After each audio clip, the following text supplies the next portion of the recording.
Olá pessoal, hoje eu vim falar de fluência com vocês. Esses dias um aluno me perguntou, quer dizer, ele viu um vídeo das pessoas falando que aprenderam inglês em 6 meses e ele queria entender melhor se isso é possível ou não. Então vamos falar de fluência hoje.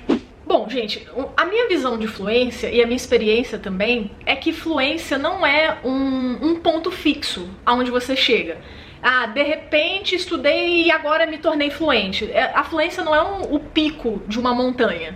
Pra mim, a fluência, ela é bem, vamos dizer assim, abstrata, porque ela depende de situações. A fluência, ela tá conectada às necessidades que você tem.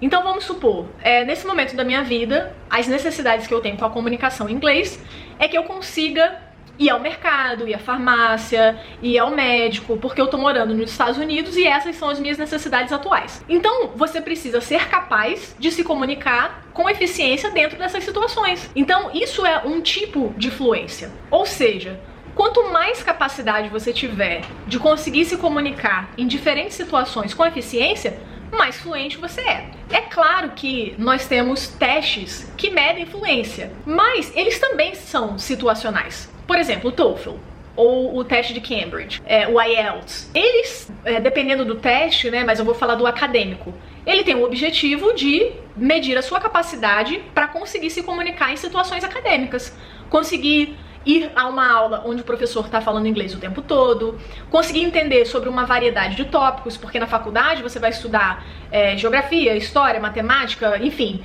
Então, mede a sua capacidade de conseguir se virar nesse ambiente. Então, ele também é situacional. Situacional. É claro que uma pessoa que passa tanto tempo estudando para um teste desses, ela, pelo tempo de estudo que ela tem, com certeza ela consegue um ótimo desenvolvimento na língua. Mas não quer dizer que ela vai estar fluente para qualquer situação da vida dela. Por exemplo, quando eu dava aula nos Estados Unidos, tinham sim alunos que tinham passado no teste, no TOEFL, mas não conseguiam fazer uma apresentação com eficiência em sala de aula. Então, como é isso? A pessoa passou no teste de fluência, mas não consegue fazer uma apresentação, então a pessoa não é fluente? Por isso eu tô dizendo, é situacional. Meu Deus. Enfim, é isso aí. Ainda dentro dessa questão, a gente tem que saber distinguir o que é realmente uma falta de conhecimento de língua e o que pode ser uma dificuldade que vem de uma falta de habilidade que a gente tem. Por exemplo, uma pessoa está trabalhando numa empresa nos Estados Unidos, consegue se comunicar com as pessoas, né, com os colegas, mas aí na hora de fazer uma apresentação não consegue fazer com tanto sucesso. Imediatamente o pensamento que vem é por causa do inglês. Ah, é por causa do inglês, eu tenho que melhorar meu inglês. Mas nem sempre é isso.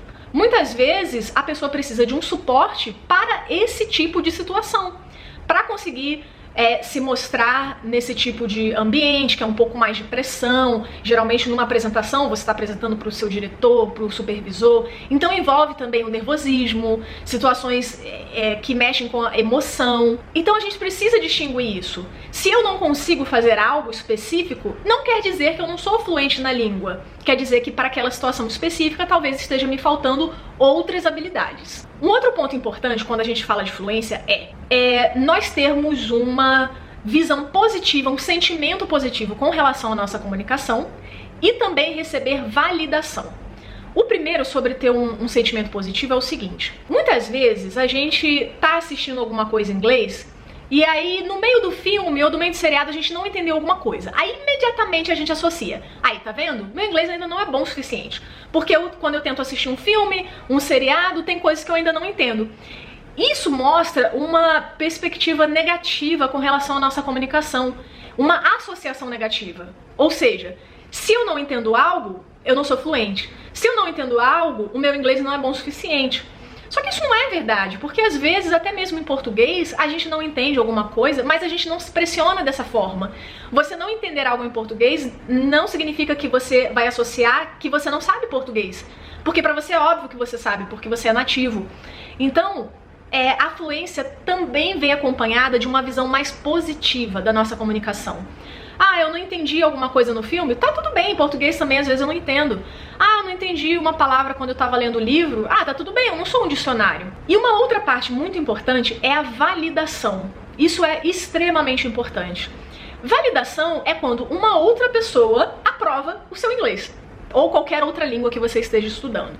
Por exemplo, os testes de fluência são uma forma de validação. Eu fiz o teste, eu passei, imediatamente eu sinto a minha comunicação validada. Se eu passei no teste é porque eu sei inglês, se eu passei no teste é porque eu sou fluente. Outra forma de validação é quando você viaja para o exterior e você tem uma experiência legal lá. Viajei para o exterior, consegui me comunicar, as pessoas me entenderam, as pessoas disseram que meu inglês é bom. Então você recebeu essa validação novamente. Fui trabalhar nos Estados Unidos, no meu trabalho as pessoas me entendiam. Poxa, se eu consegui o emprego, se eu passei na entrevista de emprego, é porque o meu inglês é bom. Então essa validação do outro é muito importante. A questão é que, quando a gente está aprendendo inglês e a gente, por exemplo, está no Brasil, não tem oportunidade de viajar, não tem contato com estrangeiros, fica faltando essa parte da validação. Quem pode nos dar essa validação é o professor, né? E é super importante, mas chega um ponto que às vezes essa validação pra gente não é suficiente. A gente ainda fica com aquela sensação de, será que eu sei mesmo?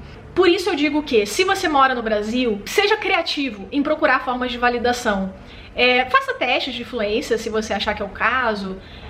Não acho que você deva fazer, acho que é algo que você deve avaliar. Tente ter contato com outras pessoas, com estrangeiros. Se não tem contato com estrangeiros, que seja com brasileiros mesmo, forme um grupo de conversação. Lembre-se que a fluência, ela vem de uma confiança interna, de você ter uma visão positiva da sua comunicação, entender que erros acontecem e tá tudo bem, mas também de uma confiança que vem do externo. Bom, e chegando no finzinho desse vídeo, eu quero voltar ao comentário inicial que eu fiz do aluno que assistiu aquele vídeo das pessoas que ganharam fluência em 3 meses, em 6 meses. Então, gente, acho que isso é muito polêmico, né? Ninguém faz um vídeo pra dizer que alcancei fluência em 2 anos, em 1 ano, porque as pessoas querem descobrir o caminho mais curto, né? Então, assim, eu não sei se é possível. Aliás, eu acredito que seja possível você conseguir fluência em 6 meses. A questão é, como essa pessoa conseguiu essa fluência? E você está disposto a trilhar esse caminho que essa pessoa trilhou para alcançar essa fluência? Porque, enfim, ou ela deve ter se esforçado muito, ou ela nasceu realmente com um talento extraordinário para línguas. Então, veja o que essa pessoa fez para alcançar essa fluência e decida se você está disposto também a fazer esse esforço. Uma outra coisa é, como eu falei nesse vídeo, eu vejo a fluência como algo situacional. Então, assim, essa pessoa é fluente em que contextos? Em todos os contextos ela é fluente? Enfim, é esse tipo de pergunta que a gente deve se fazer, porque às vezes a gente fica procurando coisas muito milagrosas. Eu quero procurar o curso que eu vou ficar fluente em 3 meses, em 6 meses. E eu não acredito muito em coisas milagrosas. Eu acho que a fluência, ela vem com uma rotina, com uma consistência, né? Com você se arriscar, de você ter novos desafios. E o legal mesmo, quando a gente aprende uma outra língua e qualquer outra coisa, é a gente sentir prazer naquilo dali, né? Enfim, isso é para um outro vídeo. Mas pensa nisso também. Encare esse processo de aprendizado com mais leveza, sabe? Sem essa... Ai, meu Deus, eu fico toda hora me comparando com outras pessoas que aprenderam mais rápido. Cada pessoa é diferente. Quando a gente tem uma experiência com o inglês e a gente fracassa, entre aspas, por exemplo, fiz um teste, não passei, enfim, fui numa entrevista de emprego, não passei, foi por causa do inglês, a gente sempre acha que é por causa do inglês. Mas pensa o seguinte, quando você faz um teste em português e você não passa, você imediatamente questiona a sua fluência em português? Se você for fazer um teste de fluência em português para estrangeiros e você não passar, será que você vai questionar se você é fluente em português ou não? E acredite, isso acontece. Se um estrangeiro, um americano que seja, for fazer um TOEFL ou um IELTS, pode ser que ele não passe. E aí? Ele não é fluente? Então pensa nisso. Vamos sair um pouco dessa caixa que a gente colocou os conceitos de fluência dentro e vamos abrir um pouquinho mais. Bom, é isso por hoje. Boa sorte na sua jornada de aprendizado, seja no inglês, em outra língua ou qualquer outra jornada que você estiver. Até a próxima!